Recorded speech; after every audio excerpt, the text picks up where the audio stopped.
Hey everybody, my name is John, and I want to try something new here.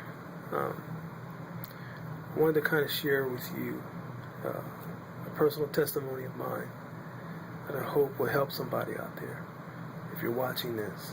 And yeah, at first I thought about it, I said, well, maybe it might be kind of embarrassing, I might not want to put this up there on the net. But then I thought about it, I said, you know what? Why keep this story to myself? I know that there are probably many men who have experienced this, have gone through this, and so I wanted to take a moment to start a video series about this particular trial, this particular temptation, because it brings down so many people. It destroys marriages, destroys relationships. And, I'm not in a position now where I can actually mentor a lot of young men, but maybe through this, maybe somebody will,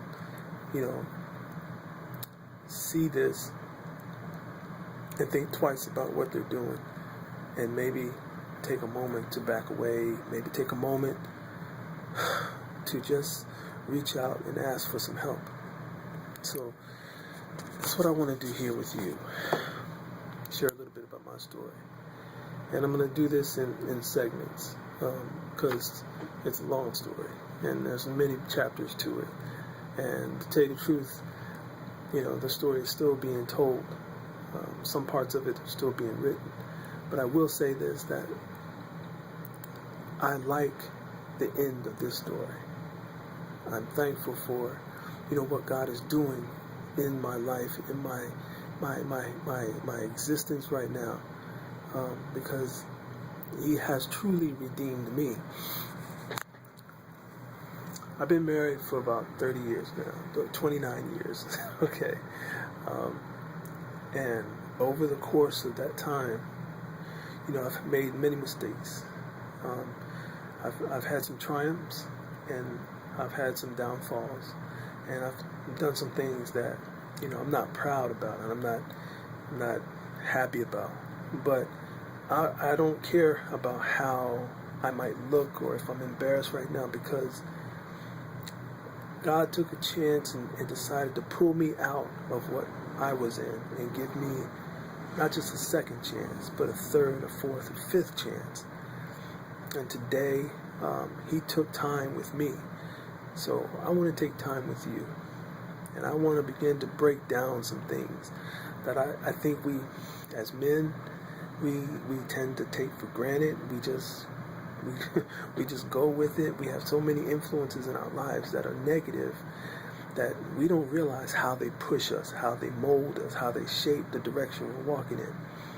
So I just want to take a few moments here right now and in subsequent series to come to begin talking about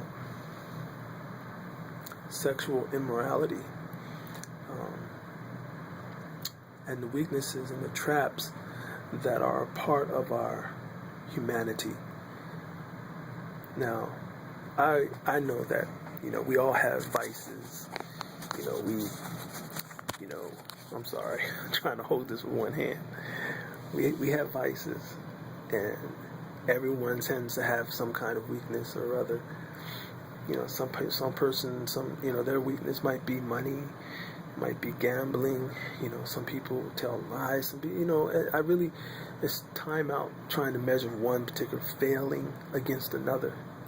But what I want to talk about now, this particular failing, it's mine. And it has been my struggle. And it is something that I constantly have to stay on guard about. Because it doesn't go away. As long as I live and breathe, this flesh is always going to have those moments when it is connected or wants to be connected to the world that it lives in. Okay?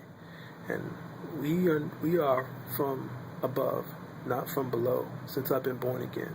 So severing that connection and keeping that connection with the flesh is a constant battle. Severing that connection. I grew up, and at the age of maybe, I don't know, I think I was probably 14, 13, maybe 14. I almost had a full beard. Yeah, 15, yeah, I had a full beard. And one of the things I learned to do early was how to go in and pass myself off as someone older, 18, even of age to drink.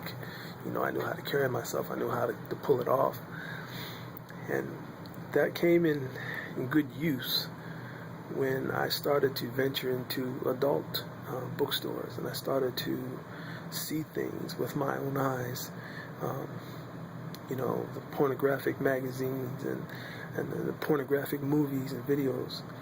Yeah, and for my family, my kids, if you guys are watching this, I'm human, and I'm going somewhere. I want to share this with people. I've not always been perfect, but I had these vices going on. And at a very early age, I can remember with great clarity the first time that I saw a pornographic film. It blew my mind, literally. I think it changed something in my soul. Something in my spirit changed completely, drastically. And I don't know what happens when a person becomes addicted to crack, or they become an alcoholic, or something like that starts to develop in their life, but that's what was happening to me. I'd go to one show and, one quarter for a couple minutes to watch something, and then I'd be scrounging around trying to find more, money so I could go to this place and put my quarter in the slot, so I could so my eyes could behold the things of the flesh, watching these videos and stuff. And it was crippling. I even know now, when I look back, how crippling it was. It shaped my whole outlook about women, about what I thought was important or essential in a relationship. And so it began a whole entire journey for me. It took me down a path that even today I still find myself battling. I still find myself having to maintain or watch. But I can trace back this failing. I can trace back this desire for this thing. I can trace it back to those very first days. And I can tell you with a surety, how it has shaped everything, every relationship I've had. And so what I'm going to do in other series to come is I'm going to share with you how it devolved me as a man, and how it changed how I looked at the world of my sisters, the women in my life, the people that I've known. And some of it, I'm sorry, maybe for my family, it may be painful to hear, but I know that there's probably people out there that they can call it what they want, sexual addiction, whatever, but it's a spiritual encounter that happens so early in the life of somebody that it literally becomes almost embedded in your essence, and it becomes something that drives you, it takes a hold of you, and you have got to learn that there is a way to overcome and to be free of it. But you have to know it, and you have to recognize it. You've got to call it by name. And so what I'm going to do is take time in the next few series to talk about my journey, to talk about my failures, to talk about my triumphs, and to talk about the power that is available to you if you will tap into it, if you will trust and believe. You can be free. So I hope that you tune in again. I hope you come back and check and update yourself and keep track of this series. I don't have anything to sell you. I don't have anything I'm trying to get from you. But I want to share my story with you. And if you're suffering, if you're going through something, and you find yourself bound, I hope that this can help you too.